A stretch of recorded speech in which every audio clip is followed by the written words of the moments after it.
तो इस वीडियो में हम बायप्रिज्म की हेल्प से दो कोहेरेंट सोर्सेज की डिस्टेंस को कैलकुलेट करेंगे।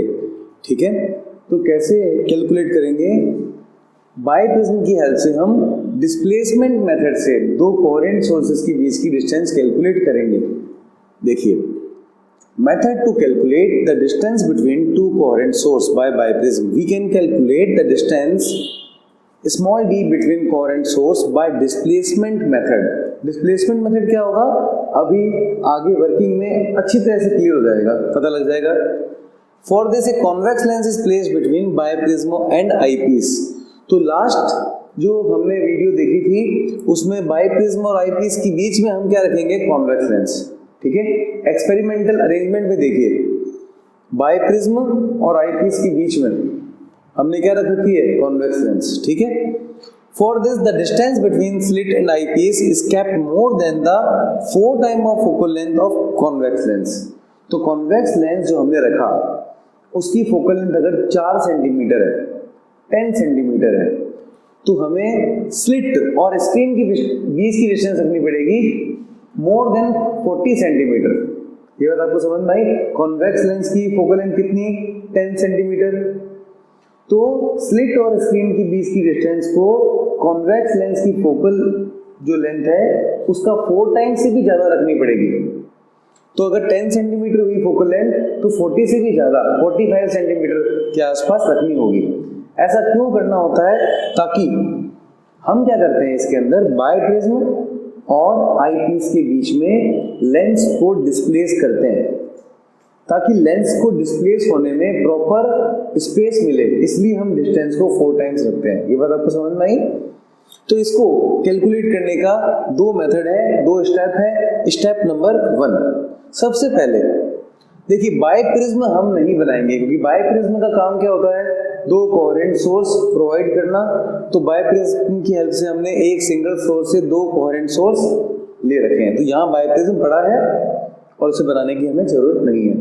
ओके, तो सबसे पहले हम क्या करते हैं, इस लेंस को बायप्रिज्म के पास रखते हैं।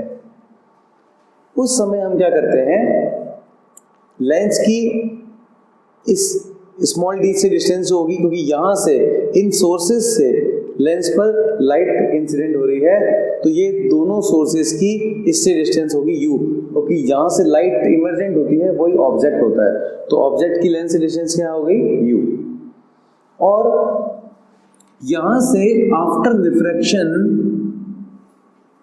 आई पीस पर इनकी रियल इमेज बन रही है। आई पीस जो हम देख रहे हैं उस पर इसकी रियल इमेज बन रही है। अब हम आई पीस पर जो इमेज बनी उसको हमने कैलकुलेट कर लिया और वो इमेज डिस्टेंस को हमने यहां से v को कैलकुलेट कर लिया। ठीक है, तो हमें पता है फ्रॉम फॉर्मूला ऑफ मैग्निफिकेशन, क्या होता है मैग्निफिकेशन का formula? Height of image upon height of object, height of image upon height of object. और आपको पता है लेंस के लिए जो मैग्निफिकेशन इक्वल होता है उसकी वैल्यू होती है v अपॉन u। ये बात आपको पता होनी चाहिए।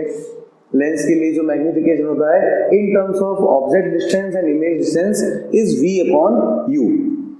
तो m equal to height of image कितनी है? d1। हाइट ऑफ ऑब्जेक्ट कितनी है? d। इक्वल टू कितना आ गया? v upon u। तो हमने सबसे पहले ये कैलकुलेट कर लिया, d1 by d equal to v upon u। ये एक स्टेप नंबर 1 कंप्लीट हो गया। स्टेप नंबर 2 में क्या करेंगे? तो हमें ये पता लग गया यहाँ से, क्योंकि ऑप्टिकल बेंच पे सारा काम हो रहा है, हमें पता लग गया कि इमेज कितनी डिस्टेंस पर बन रही है, रियल इमेज। तो इमेज कैसे होती है? जहां पर बिल्कुल शार्प इसकी इमेज दिखती है वहां पर इमेज देखते हैं, इमेज उल्टी बनती है। ठीक है, अगर आपने लेंस कॉन्वेक्स लेंस से देखा हो, कभी ऑप्टिकल बेंच पर एक्सपेरिमेंट किया तो आप देखना, कॉन्वेक्स लेंस से हमेशा इन्वर्टेड, अगर रियल इमेज बन रही है तो इन्वर्टेड इमेज बनेगी, स्क्रीन पर वो इमेज बनती है। ठीक है, तो ठीक है, तो हमें यहां से ये हमारे पास एक्सप्रेशन आया। अब सेकंड स्टेप में हम क्या करेंगे, इस बार मान लो ये थी 10 सेंटीमीटर और ये 30 सेंटीमीटर थी, क्योंकि डिस्टेंस कितनी रखनी है 40 सेंटीमीटर। तो अब हम क्या करेंगे, ये जो डिस्टेंस 30 सेंटीमीटर पिछली बार जो इमेज डिस्टेंस कैलकुलेट हुई थी, हम उस पर इस बार लेंस को डिस्प्लेस कर देंगे। ये बात आपको समझ में आई? फिर से देखिए, जैसे लेंस की फोकल लेंथ है 10 सेंटीमीटर, ठीक है, और स्लिट और स्क्रीन के बीच की डिस्टेंस है 45 सेंटीमीटर। 45 सेंटीमीटर में से ये हो गया 15 सेंटीमीटर यू और v हो गया 30 सेंटीमीटर। तो अब हम क्या करेंगे, इस बार लेंस को 30 सेंटीमीटर जितना v, इस बार पहले क्या था v इमेज डिस्टेंस है ना, अगले स्टेप में हम v को ऑब्जेक्ट डिस्टेंस बना देंगे। जितनी इमेज डिस्टेंस है ना वो कैलकुलेट करेंगे, जैसे 30 सेंटीमीटर आया, इस बार हम लेंस को इससे 30 सेंटीमीटर दूर पर रखेंगे। तो क्या होगा, v और u इंटरचेंज हो जाएगी ना। ये बात आपको समझ में आई? नेक्स्ट स्टेप में देखिए हम क्या करते हैं। तो अब देखिए स्टेप सेकंड में हम क्या करेंगे, स्टेप सेकंड में हम लेंस को ले जाएंगे किसके पास, आई पीस के पास। इस तरह से ले जाएंगे कि पिछली बार जो हमने v कैलकुलेट किया था ना, इस बार हमें ऑब्जेक्ट डिस्टेंस v के इक्वल रखना है। ये बात आपको समझ में आई? ये चीज करनी है। लेंस को किसके पास ले जाएंगे, आई पीस के पास, इस तरह से कि पिछली बार जो हमने v कैलकुलेट कर ली थी, इस v के इक्वल हमें इसे दूर रखना है। तो अपने आप बाकी v डैश कितना आ जाएगा, u। ओके, तो इस बार देखिए, क्योंकि ये लेंस पास में चला गया तो इमेज का साइज छोटा हो गया। रूल वही है, स्ट्रेट जो सेंटर ऑफ कर्वेचर से निकलती है वो सीधी निकल जाती है, और ये डाइवर्ट हुई, दोनों रिफ्रैक्टेड रे जहां बनी वहां इमेज बनेगी। इस बार इमेज का साइज थोड़ा छोटा है। तो इक्वेशन 1 हमें याद रखनी है। तो इस बार फिर से मैग्निफिकेशन लगा देंगे। तो मैग्निफिकेशन के फॉर्मूले से size of image upon size of object, object कितना है, हाइट ऑफ ऑब्जेक्ट कितना है, small d, equals to image distance upon object distance. Image distance कितनी है, u, ऑब्जेक्ट डिस्टेंस कितनी है, v। This is equation number 2। अब इक्वेशन 1 और 2 को आपस में डिवाइड कर देंगे by dividing equation 1 and equation 2।